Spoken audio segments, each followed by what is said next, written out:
Assalamualaikum warahmatullahi wabarakatuh. Waalaikumsalam warahmatullahi wabarakatuh.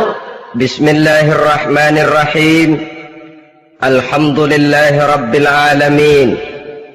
Wassalatu wassalamu ala ashrafil anbiya'i wal mursalin wa ala alihi wa ashabihil mujahidin at-tahirin, amma ba'du.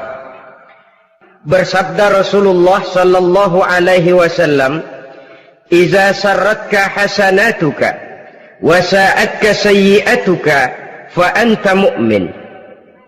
Apabila perbuatanmu yang baik menyebabkan engkau bahagia, apabila perbuatanmu yang baik menyebabkan engkau gembira, dan perbuatanmu yang jahat menyebabkan engkau jadi susah, itulah tanda bahwa di hatimu masih ada iman.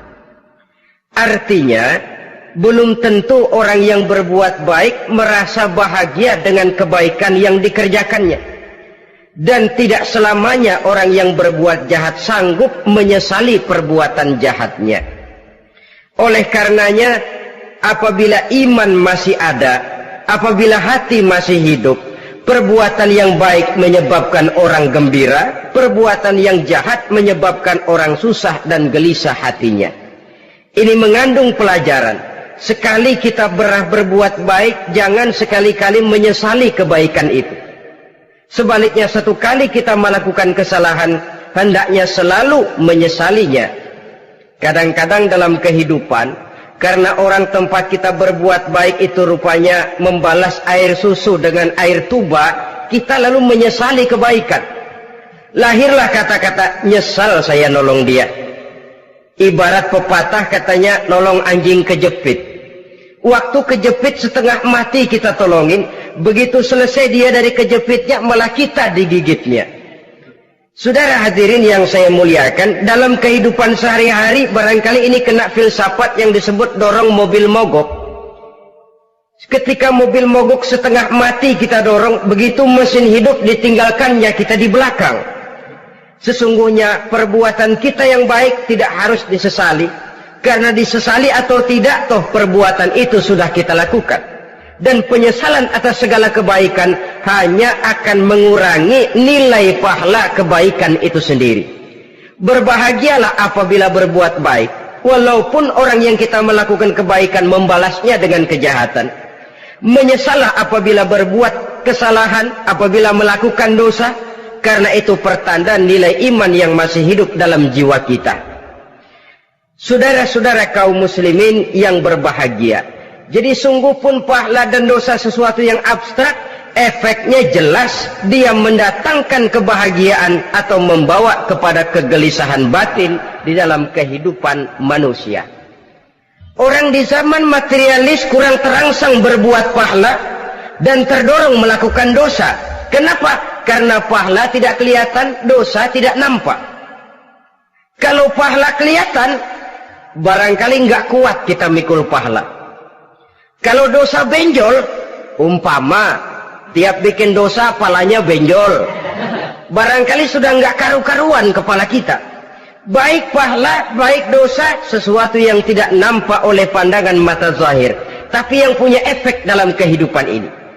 Orang yang banyak pahalanya dengan orang yang banyak dosanya, kalau dia berjalan barangkali sulit kita membedakan. Tapi efeknya dalam kehidupan ini jelas adanya. Sesuatu yang bernama pahala kita perlukan, karena hidup tidak berhenti hingga di sini. Sesuatu yang bernama dosa harus kita hindarkan, karena ada kelanjutan sesudah hidup yang sekarang ini. Kehidupan dari satu pertanggungan jawab. Itu sebabnya Imam Ghazali dalam bahasa yang indah sekali berpesan, "Jadidis safinah fa innal bahra amiq wa khuziz zad fa innas safara ba'id." Perbarui selalu kapalmu, rawat, jaga baik-baik, dandani kapalmu, fa innal bahra amiq, karena sesungguhnya lautan ini sangat dalam. Satu bahasa yang indah dari tamsil terhadap kehidupan. Perbaiki kapalmu karena lautan ini sangat dalam. Artinya, jaga baik-baik hatimu. Pelihara iman dan keyakinanmu, karena hidup ini bagaikan gelombang lautan. Tempo-tempo air tenang, tempo-tempo ombak menggila dan menggunung. Jaga iman baik-baik karena hidup penuh dengan cobaan dan ujian. Itu maksudnya. Wa khuziz zad fa inna safara ba'id. Dan bawa bekal yang banyak karena perjalanan hidup ini sangat panjang. Perjalanan ini sangat jauh. Kita kalau pergi keluar kota tentu saja membawa bekal. Makin jauh kota yang akan kita tuju, makin banyak bekal yang harus kita bawa. Alangkah sengsaranya manusia apabila dia akan pergi ke satu kota yang jauh, modalnya cuma nekat. Bagaimana nanti di sana sajalah. Tidak membawa bekal sebagaimana yang sewajarnya. Hal yang semacam ini senangnya sih belum tentu, keblangsak dan susahnya sudah kebayang. Itu dalam kehidupan di dunia ini. Bagaimana kalau sudah bicara tentang kehidupan yang akan datang? Karena sesungguhnya hidup ini merupakan satu perjalanan yang sangat panjang. Sejak kita tinggal di alam arwah, pada saat jasad belum lagi diciptakan Allah, ruh sudah diciptakannya lebih dahulu. Sampai kemudian kita pindah ke alam rahim, alam kandungan ibu, untuk kemudian berpindah kepada kehidupan dunia. Dari dunia ini kita pindah ke alam barzakh. Di sana tinggal kita 100 tahun mungkin, 100.000 tahun mungkin, 1 juta tahun mungkin, menunggu saat datangnya kiamat. Lalu dari alam barzakh pindah kita ke alam akhirat. Satu perjalanan yang sangat panjang. Alangkah malangnya, alangkah sengsaranya jika tahu kita begitu panjangnya perjalanan hidup ini, tidak ada bekal yang kita bawa. Artinya kesengsaraan, kesulitan yang bertali-tali sudah jelas akan menimpa kita. Kalau pergi kita keluar kota membawa bekal uang, membawa bekal makanan, apa bekal yang mesti kita bawa? Apabila kita kembali ke alam barzakh, kembali ke alam kubur, berkumpul di padang mahsyar di akhirat nanti, nasi yang mau kita bawa, uang yang mau kita bawa, tentu tidak lagi. Karena kehidupan materialis selesai di atas liang lahat. Bila masuk kita ke liang lahat, disitulah pahala dan dosa memegang peranan yang sangat penting. Maka pada pertemuan malam ini kita akan bicara tentang pahala dan dosa itu.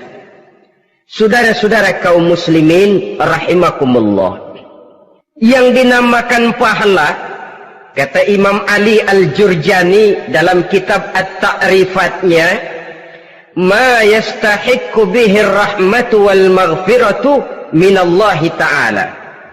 Sesuatu yang pelaksananya berhak untuk mendapat rahmah dan ampunan dari Allah. Dengan kata lain, nilai pahala adalah akibat dari perbuatan-perbuatan di dalam melaksanakan perintah dan anjuran yang ada di dalam kehidupan agama. Apabila perintah dan anjuran kita laksanakan, nilai pahala itu lalu datang. Nah, nilai pahala dalam Islam menurut konsepsi Quran, Allah menjelaskan, man jaa bil hasanati falahu asyru amsalihha.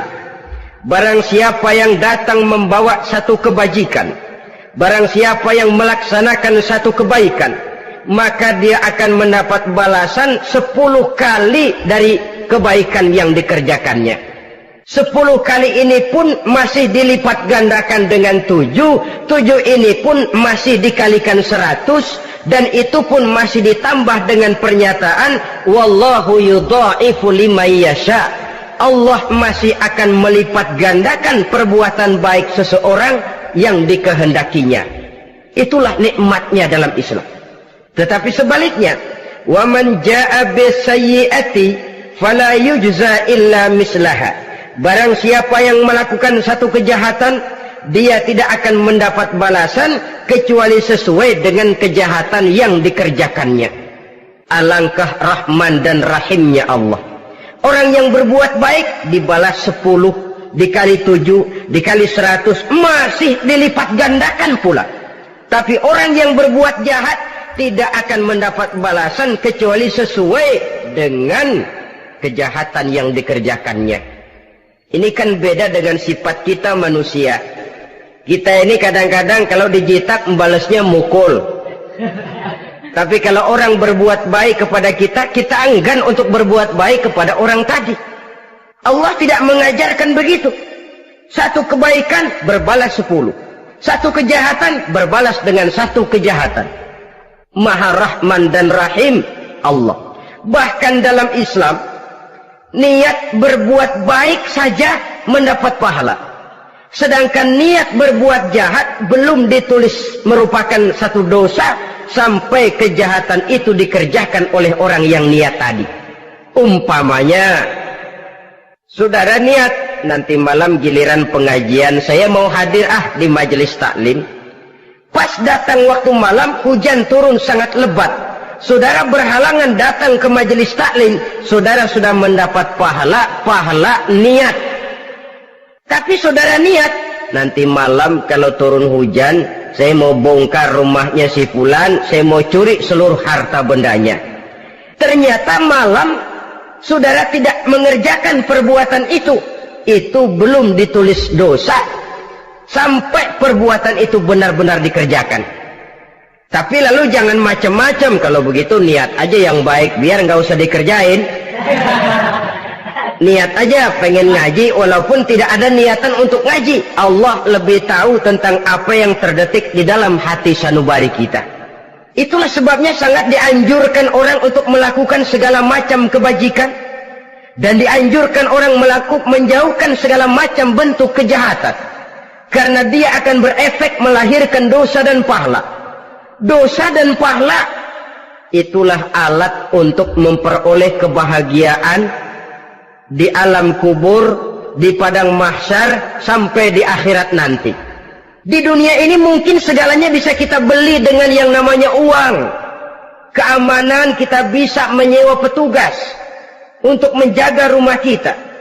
Kendaraan yang mewah bisa kita beli. Udara yang sejuk bisa kita ciptakan. Siapa banyak uang, dia raja. Mungkin itu di dunia. Tapi bisa apa uang kalau kita sudah masuk ke alam kubur? Bisakah munkar nakir kita sogok? Udah kakir, jangan nanya, nih cepet. Bisakah malaikat azab menyingkir dengan uang semir? Ternyata tidak. Untuk memperoleh kebahagiaan di sana, nilai pahala. Kesengsaraan akan kita dapat kalau kita banyak menumpuk dosa. Oleh karena itu jangan beranggapan, pahala nggak kelihatan, dosa juga nggak kelihatan, biarin saja.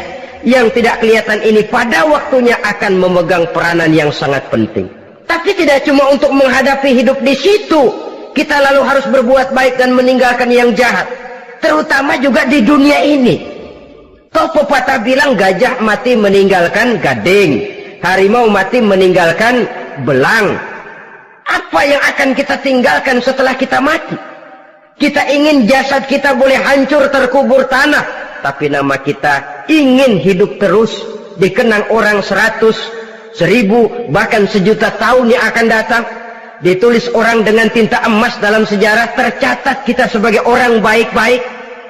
Saudara-saudara kaum muslimin rahimakumullah. Lalu perbuatan apa yang bisa mendatangkan pahala itu? Saudara-saudara, semua perbuatan yang diperintah dan dianjurkan oleh Allah, yang dikerjakan dengan ikhlas hanya untuk mencapai ridho Allah, mendatangkan pahala. Kadang-kadang menurut pendapat kita remeh, tapi nilainya di sisi Allah besar. Itu pahala. Menghitung pahala itu hak prerogatif Allah. Perbuatan yang ringan Allah mau berikan ganjaran yang besar, itu urusan Allah. Misalnya, kata Nabi, la tahkiranna minal ma'rufi syai'an. Jangan kamu menganggap remeh perbuatan baik walaupun kecil. Jangan merasa sulit melakukan perbuatan yang mengandung pahala. Bertemu dengan teman, muka kita cerah, berpahala. menyingkirkan duri di jalanan berpahala, menolong orang yang sesat, memberitahu orang yang bertanya berpahala. Tidak sulit kalau kita mau. Yang diperintah dan dianjurkan oleh agama itu perbuatan yang mengandung nilai-nilai pahala. Masalahnya cuma tinggal mau atau tidak dan dikerjakan dengan ikhlas. Bertemu teman mukanya cerah, pahala. Menyingkirkan duri di jalanan, pahala. Sedekah, pahala. Tidak berupa perbuatan, bisa berupa ucapan. Misalnya bersolawat, pahala. Bertasbih dan bertahmid, pahala. Kata Nabi, kalimatani khafifatani 'alal lisan, saqilatani fil mizan. Ada dua kalimat yang enteng di lidah tapi berat di timbangan akhirat nanti. Apa itu? Subhanallah walhamdulillah. Itu kan amalan yang ringan, perbuatan yang mudah saja, tapi nilainya demikian besar dalam pandangan Allah. Jadi pendeknya, perbuatan yang bernilai pahala adalah perintah dan anjuran agama yang dilaksanakan dengan ikhlas semata-mata untuk mencapai ridho Allah, itu mengandung pahala. Niat dasarnya itu harus karena Allah, landasannya harus karena ikhlas. Bukan cuma sekedar basa-basi, tidak karena ingin dipuji orang, tidak karena mengharap tanda jasa, tapi ikhlas semata-mata. Dari perbuatan yang paling kecil dan mudah sekali sampai kepada amalan-amalan yang besar dan memerlukan biaya yang besar, seperti melaksanakan ibadah haji, seperti jihad fi sabilillah, membangun masjid, membangun pondok-pondok pesantren, membangun pusat-pusat kesehatan, membangun jalan-jalan umum, termasuk menjaga keamanan. Jangan dikira loh, siskamling umpamanya, menjaga keamanan kampung tidak berpahala. Kalau diniatkan ibadah, menjaga ketenangan warga supaya mereka tekun ibadah, ikhlas karena Allah, itu juga bernilai ibadah. Keluar kita dari rumah, pergi pagi, pulang sore, peras keringat, banting tulang cari nafkah buat menghidupi anak istri kita. Kalau diniatkan ibadah, melaksanakan kewajiban sebagai kepala rumah tangga, membantu orang tua sebagai anak, itu juga perbuatan-perbuatan yang mengandung pahala. Yang terbaik sesuai dengan bidang kehidupan kita. Ada orang yang dinamakan abid, ahli ibadah, pahala yang paling baik bagi dia banyak-banyak tahajud, sembahyang malam, wirid, zikir, tasbih. Ada yang dinamakan orang alim, pahala yang paling baik buat orang macam ini mengajar, menyebarkan ilmu, mendakwahkan Islam. Ada yang disebut wali, pejabat pemerintah, petugas. Amalan pahala yang paling baik buat orang semacam ini melayani masyarakat, bekerja di bidangnya sesuai dengan profesinya. Saudara hadirin yang saya hormati, jadi dengan demikian perbuatan-perbuatan yang mengandung nilai-nilai pahala ini bisa perbuatan yang menurut kita kecil namun punya nilai besar. Apalagi perbuatan besar dengan biaya yang besar, tentu makin besar juga pahala yang disediakan oleh Allah Subhanahu wa ta'ala. Oleh karenanya, kalau kita bercermin dari ayat Quran, hidup ini kesempatan untuk berbuat baik. Huwallazi khalaqal mauta wal hayata liyabluwakum ayyukum ahsanu amala. Dialah Allah, Tuhan yang telah memberikan hidup dan mati kepadamu untuk menguji kamu, siapa di antara kamu yang paling baik amal perbuatannya. Jadi tidak saya rinci, tapi cukuplah satu penjelasan global. Perbuatan yang berpahala adalah perbuatan melaksanakan perintah Allah atau anjuran Allah dengan dasar ikhlas, dengan tujuan untuk mencapai ridho Allah semata-mata. Lalu apa perbuatan yang mengakibatkan dosa itu? Saudara-saudara, dosa lahir akibat melakukan larangan Allah atau mengerjakan yang dicelaknya. Nah, para ulama ada yang membagi dosa itu menjadi dua bagian. Ada dosa-dosa kecil, ada dosa-dosa besar. Tetapi sebenarnya ditinjau dari segi hakikatnya, kalau sudah melakukan satu kesalahan yang mengakibatkan dosa, jangan dilihat besar dan kecilnya, tapi kepada siapa dosa itu kita kerjakan. Sebab kalau dosa kita anggap satu yang kecil, orang akan terangsang untuk mengerjakan yang kecil-kecil saja. Sehingga dengan demikian, yang kecil pun akan menjadi besar kalau ditumpuk-tumpuk. Sedangkan yang besar bisa saja menjadi kecil kalau selalu diiringi dengan permohonan ampun kepada Allah. Itu sebabnya para ulama sufi, orang-orang tasawuf mengatakan, la saghair ma'al istimrar wa la kabair ma'al istighfar. Tidak ada dosa yang kecil kalau dikerjakan terus-menerus, dan tidak ada dosa yang besar kalau digempur tiap saat dengan perbuatan istighfar atau memohon ampun kepada Allah Subhanahu wa taala. Cuma saja pada umumnya, karena dosa-dosa kecil itu lebih mudah taubatnya, dan ada janji Nabi, barang siapa yang meninggalkan dosa-dosa besar akan diampuni dosa-dosanya yang kecil-kecil.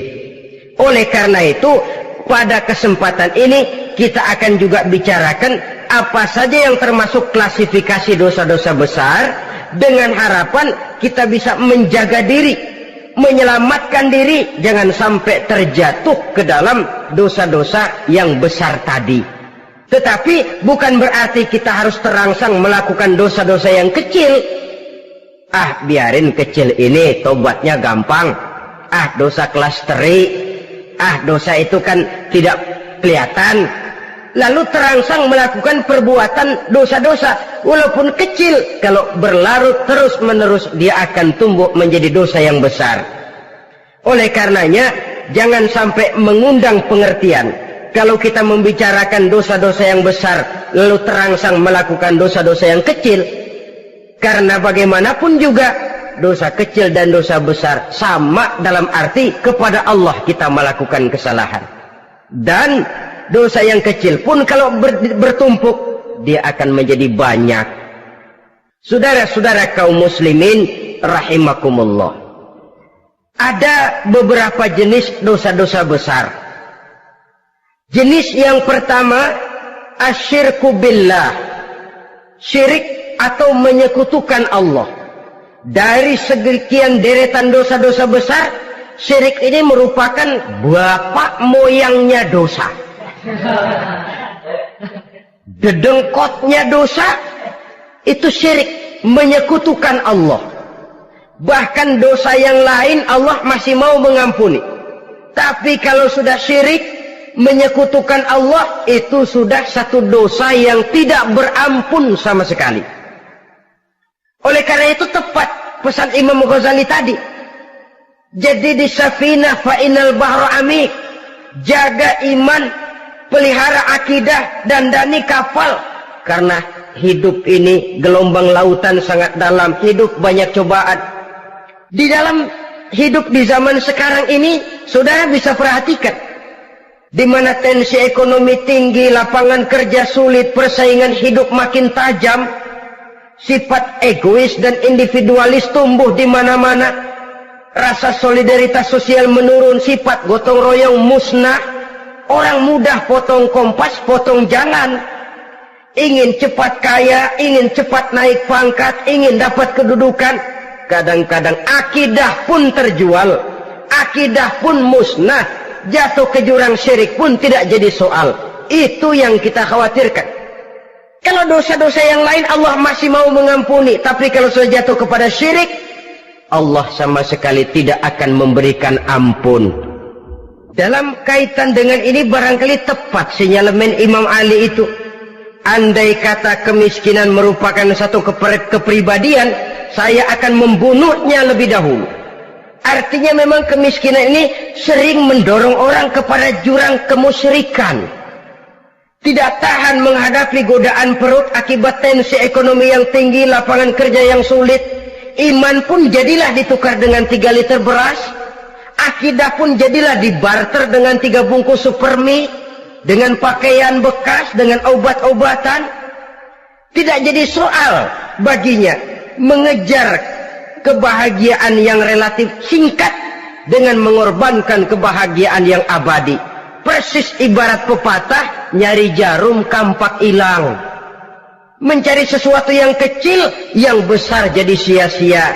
Membela perut, mengorbankan akidah. Na'udzubillah summa na'udzubillah.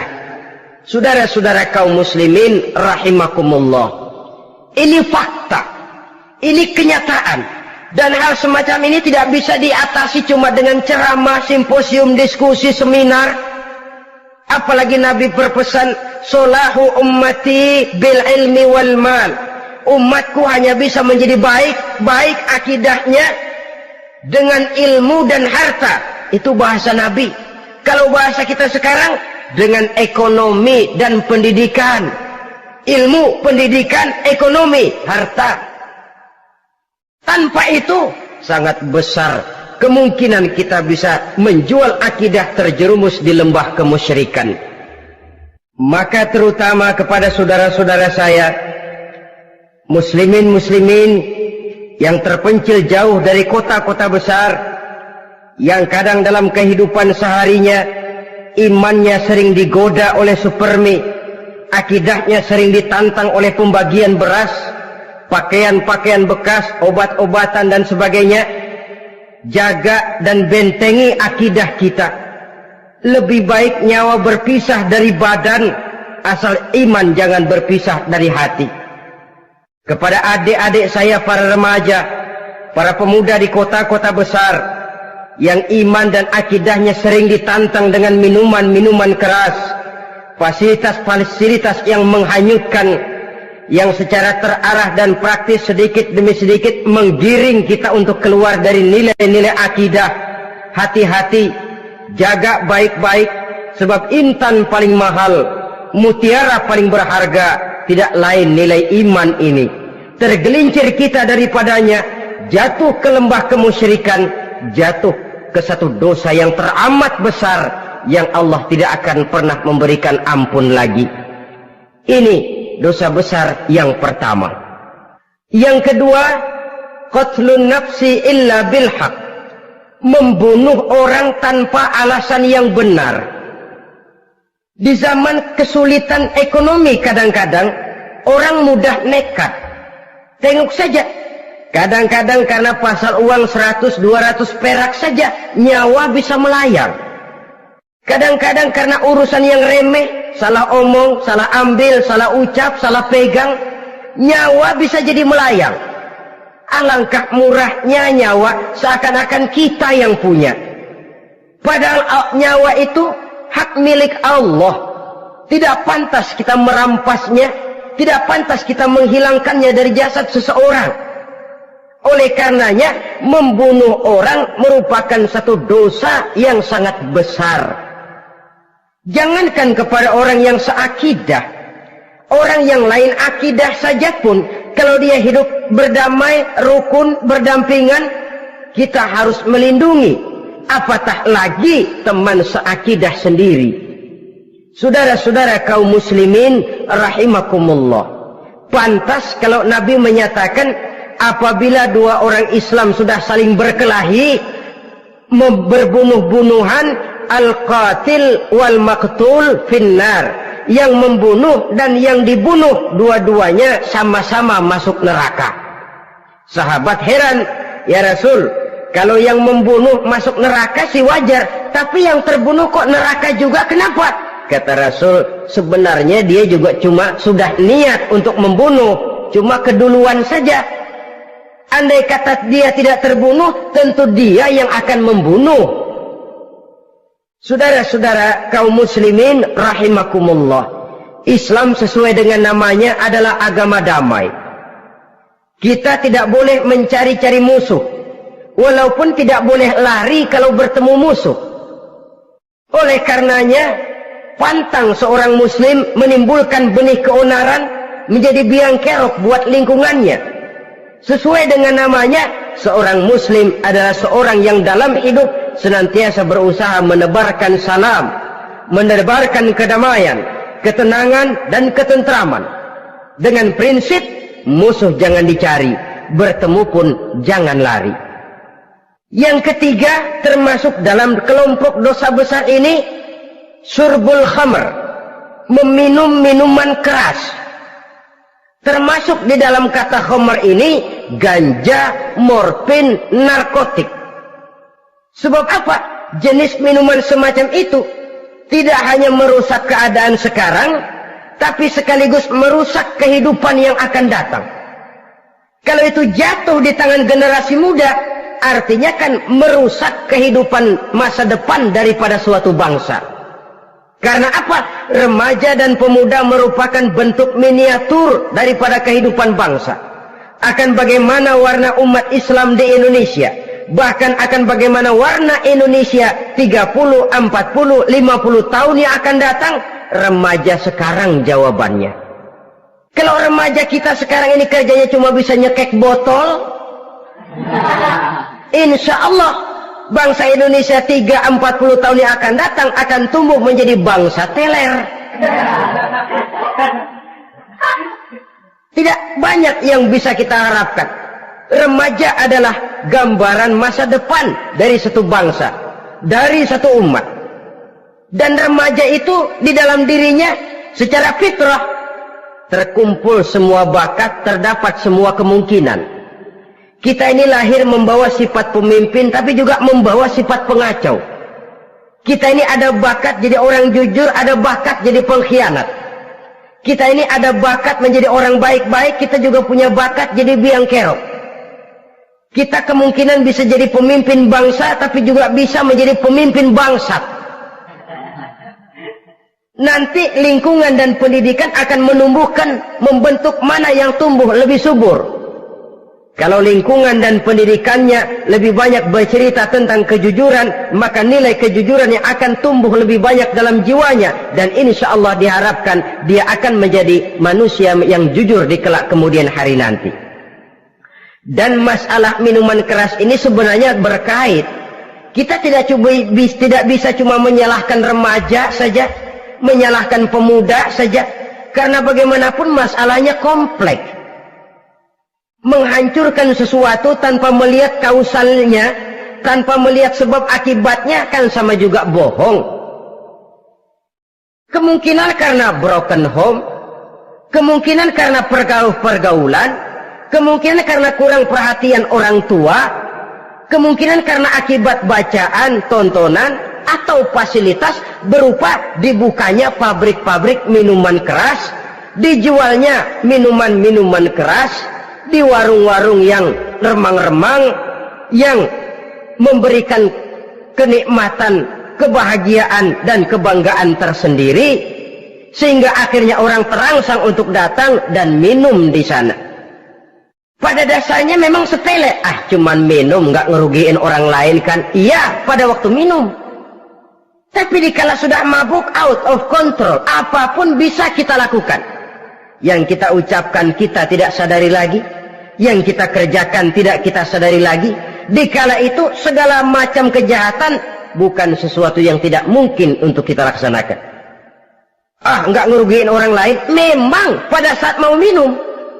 Tapi begitu minum, mabuk, kita bisa merugikan orang lain. Setidaknya merugikan diri sendiri.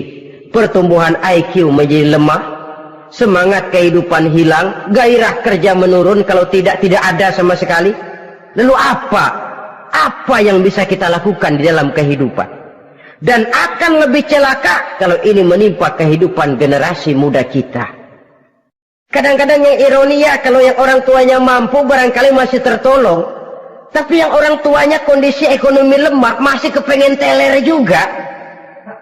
Orang tuanya nggak mampu masih pengen mabuk. Dari ganja, morfin nggak dapet, akhirnya kaleng cet diisepin. Yang penting kan bisa teler, mendatangkan satu kebahagiaan tersendiri.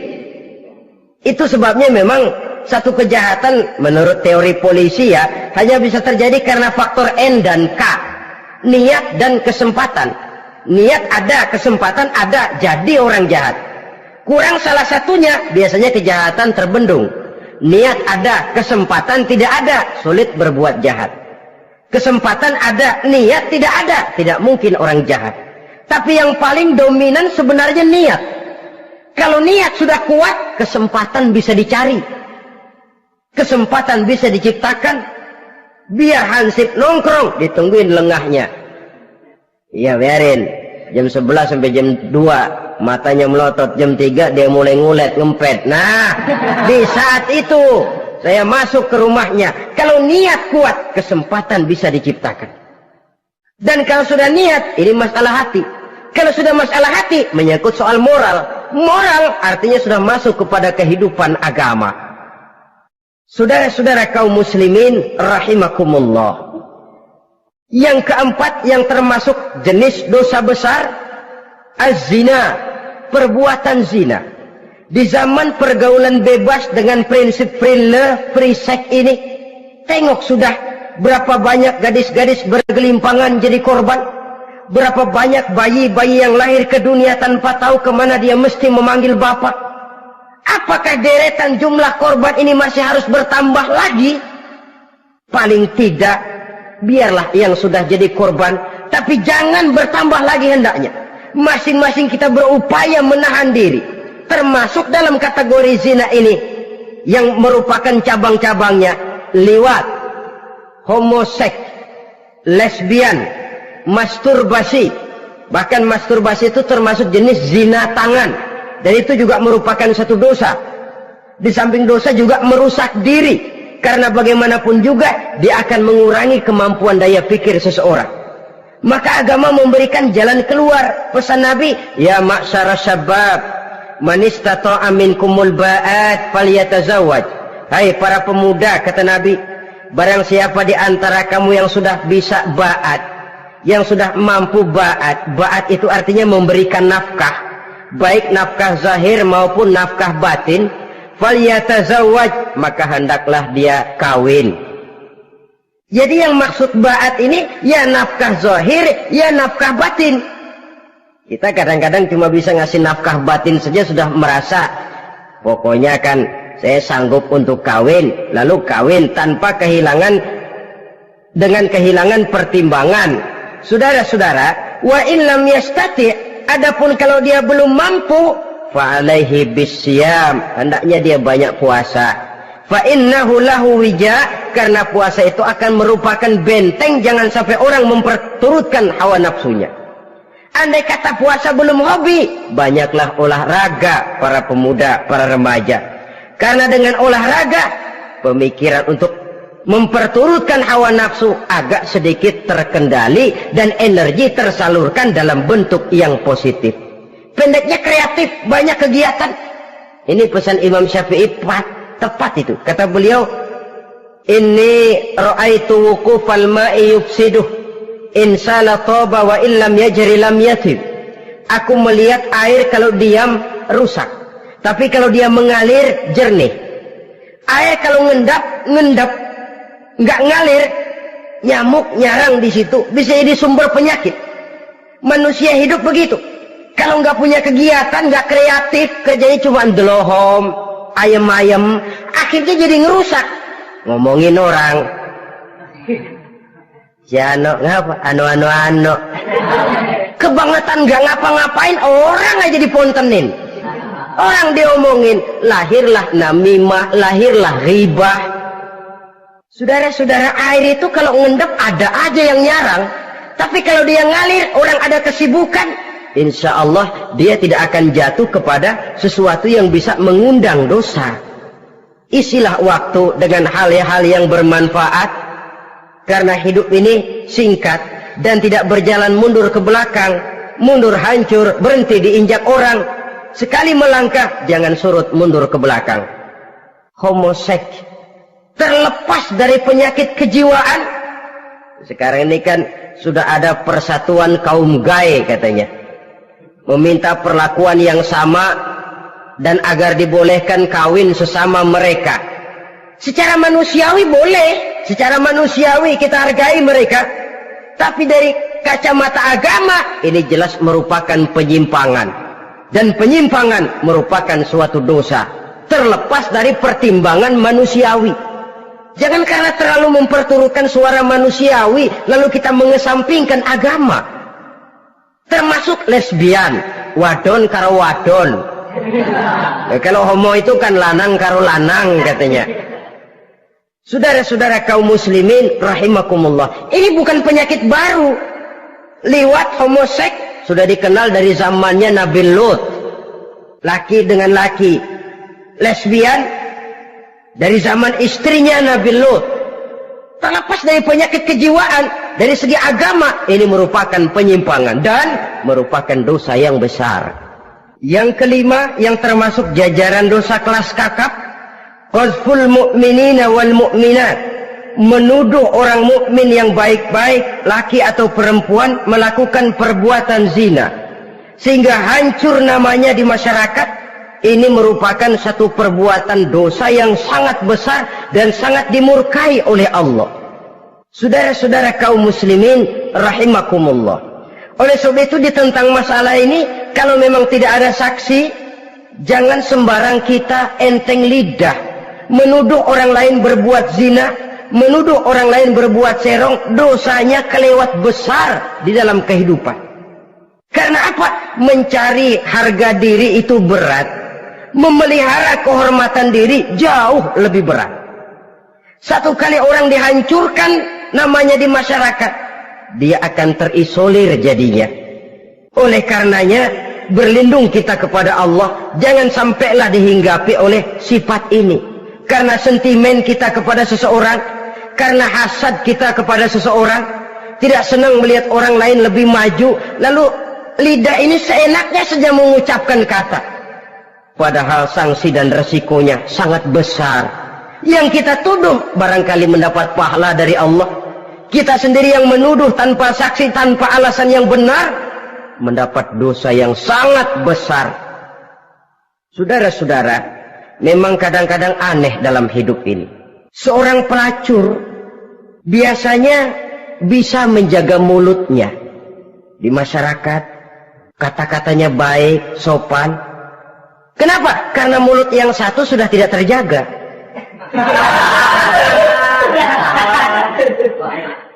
Kita kadang-kadang kehormatan bisa kita jaga, tapi mulut tidak terkontrol. Ngomong saenake dhewe, bikin orang mangkel, kesal, fitnah sana, fitnah sini, menghancurkan nama baik orang, ngomongin yang macam-macam. Bagai-bagai macamlah caranya. Saudara-saudara kaum muslimin yang berbahagia. Jadi dengan demikian, menuduh orang lain berbuat zina, sedangkan orang itu tidak pernah melakukannya, ini termasuk satu dosa yang sangat besar di dalam kehidupan ini. Yang keenam, al-'aqu bil walidain, durhaka kepada ibu bapak. Seorang anak, bagaimanapun banyak nilai ibadahnya, banyak kebaikan di masyarakat, menyandang berbagai macam gelar, pangkat dan jabatannya tinggi, tapi kalau sudah durhaka kepada kedua orang tuanya, alamat hidup tidak lagi membawa keberkahan. Dan itu dosa yang sangat besar. Sampai Nabi sabdakan, ridho Allah ada di dalam keridhaan ibu bapak, murka Allah pun ada di dalam kemurkaan ibu dan bapak. Walaupun belum tentu setiap kita orang tua, tapi yang jelas setiap kita adalah anak, dan setiap anak punya ibu dan bapak. Jangan sampai kacang lupa kepada kulitnya. Saudara-saudara kaum muslimin rahimakumullah, durhaka kepada ibu bapak merupakan perbuatan yang sangat dimurkai oleh Allah. Apalagi ibu yang telah melahirkan kita, bahkan mengandung kita. Begitu juga bapak yang telah berusaha peras keringat banting tulang untuk mengasuh membesarkan kita. Tidak ada perbuatan baik yang kita lakukan untuk bisa menebus kebaikan daripada ibu dan bapak kita. Setidaknya kalau belum bisa berbuat baik kepadanya, kepada keduanya, janganlah menyakiti hati keduanya. Itu saja dulu yang harus dijaga. Kadang-kadang sudah berbuat baik enggak, nyakitin melulu. Sudah nyenangin belum bisa, saban sehari nyakitin saja. Padahal kedua orang tua itu doanya manjur, sebagaimana sumpahnya juga bisa jadi kenyataan, dan sering bahkan menjadi kenyataan. Sampai ibu bapak sudah wafat, sudah meninggal sekalipun, kewajiban berbakti masih harus terus dilakukan oleh seorang anak. Lalu yang ketujuh, at-tawalli yaumaz zahfi, berpaling pada hari pertempuran. Orang sedang sibuk-sibuk menghadapi musuh, maksudnya berjuang membela agama ini, dia lari menyelamatkan diri. Pengecut, mental munafik. Ayo, kalau demi agama, mari kita maju ke depan. Allahu Akbar. Yang besar Allah, yang lain kecil semua. Maju. Orang lain maju serentak, dia mundur jauh ke belakang. Mental munafik, mental calo, istilah sekarang ini. Oh, itu calo, mental calo. Tuhan gedek banget itu. Coba ya, calo itu paling sibuk nyuruh penumpang naik. Tapi sementara penumpang naik sampai ke tempat tujuan masing-masing, calonya nggak kemana-mana, diem aja di situ. Cuma orang aja disuruh naik. Saudara-saudara, kerja bakti, orang turun ke comberan, dia naik ke tempat tidur. Mundur di hari pertempuran, menyebabkan orang lain gugur, dia sendiri menyelamatkan diri. Mental pengecut, mental munafik, itu merupakan dosa yang sangat besar. Saudara-saudara kaum muslimin rahimakumullah, itu sebabnya agama itu memerlukan keberanian memang, tapi bukan keberanian yang tanpa perhitungan. Sebab berani tanpa berhitung namanya berani babi. Kita berani kalau benar, kita harus takut kalau salah. Jangan dibalik. Salah berani, nekat namanya. Benar takut, pengecut namanya. Orang yang pengecut adalah orang yang takut membela kebenaran. Orang yang nekat sesungguhnya udah salah nggak malu lagi, udah salah nekat lagi, merasa rugi berbuat kebaikan, puas kalau berbuat kejahatan. Padahal Nabi pesan, siapa yang berbuat dosa sambil tertawa, nanti dia akan masuk neraka sambil menangis. Karena itu dipesan pula di dunia ini, sering-seringlah mencuci mukamu dengan air mata taubat. Cuci lidahmu dengan zikir kepada Allah. Bersihkan hatimu dengan air ikhlas. Saudara-saudara kaum muslimin rahimakumullah. Kan ada toh orang berbuat baik nggak gembira, tapi berbuat jahat malah puas. Atau sama saja orang lain berbuat baik, hatinya kesel. Orang lain berbuat jahat, dia malah mendukung. Atau orang lain tergelincir berbuat jahat, dia malah girang. Ini kan tidak objektif. Karena yang berbuat baik, orang yang dia keselin, dia nggak seneng. Tetapi karena yang berbuat jahat, orang yang dia senengin, dibenerin juga. Itu nggak objektif namanya. Mundur di hari pertempuran pada saat saudara-saudara kita sedang menghadapi musuh, sikap pengecut yang sangat dibenci Allah. Yang kedelapan, termasuk kelompok dosa besar, aklu malil yatim, makan harta anak yatim. Kadang-kadang ada orang mengeksploitir loh nasib anak-anak yatim. Karena biasanya para dermawan peka kalau mendengar nasib yatim, memberikan santunan. Si yatim belum makan, yang ngurusin udah pada kenyang. Mengeksploitir, memakan harta anak yatim termasuk dosa yang sangat besar. Sehingga Nabi pesan, ana wa kafilul yatim kahataini yaumal qiyamah. Aku dan orang yang menyantuni anak yatim seperti dua jari ini di hari kiamat. Rumah yang paling dimuliakan Allah adalah rumah yang di dalamnya ada anak yatim yang hidupnya dihormati, hidupnya disantuni, keperluannya dicukupi. Maaf saja, tahap kita menyantuni anak yatim ini baru tahap setahun sekali. Kalau Muharram kita agungkanlah, kita besarkan. Lebaran yatim katanya. Kita kumpulkan dana, kita usap kepala yatim, kita kumpulkan beras, kita bagikan hari itu. Perkara bulan depan kelaparan, kita tutup kuping. Perkara bulan berikutnya dia kelaparan, kita masa bodoh. Bahwa di bulan Muharram kita santuni yatim piatu itu sudah baik. Tapi akan lebih baik lagi kalau kita sanggup menjadi bapak asuh mereka, memikirkan sekolah mereka, ada kontinuitas.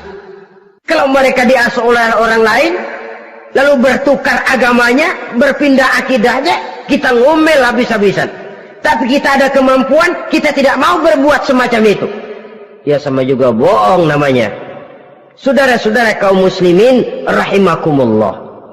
Orang yang menyantuni yatim mendapat pahala besar. Tapi orang yang mengkorup harta anak yatim, dosanya juga sangat besar.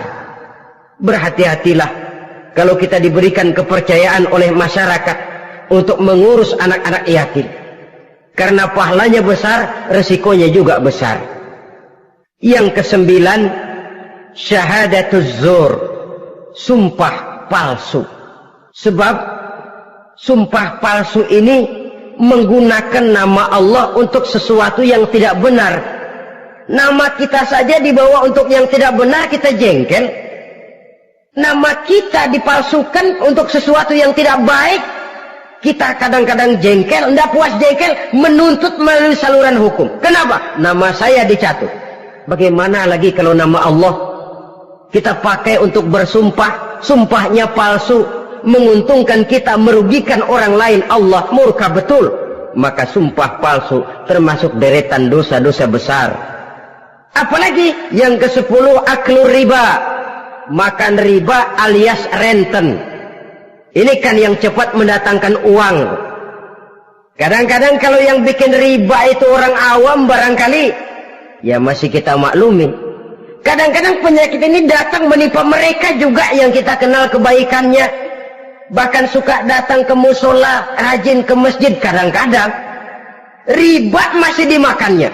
Karena cara cari duit paling enak. Duit utuh, tambahnya terus masuk. Na'udzubillah summa na'udzubillah. Itu yang diibaratkan dalam perjalanan Mi'raj waktu Nabi diperlihatkan neraka. Orang perutnya sebesar rumah dililit ular, diseret-seret itu hancur perutnya, dibulatkan lagi, diseret lagi, hancur lagi, dibulatkan lagi, terus menerus begitu. Dia berteriak, mengerang, mengeluh, mengaduh kesakitan.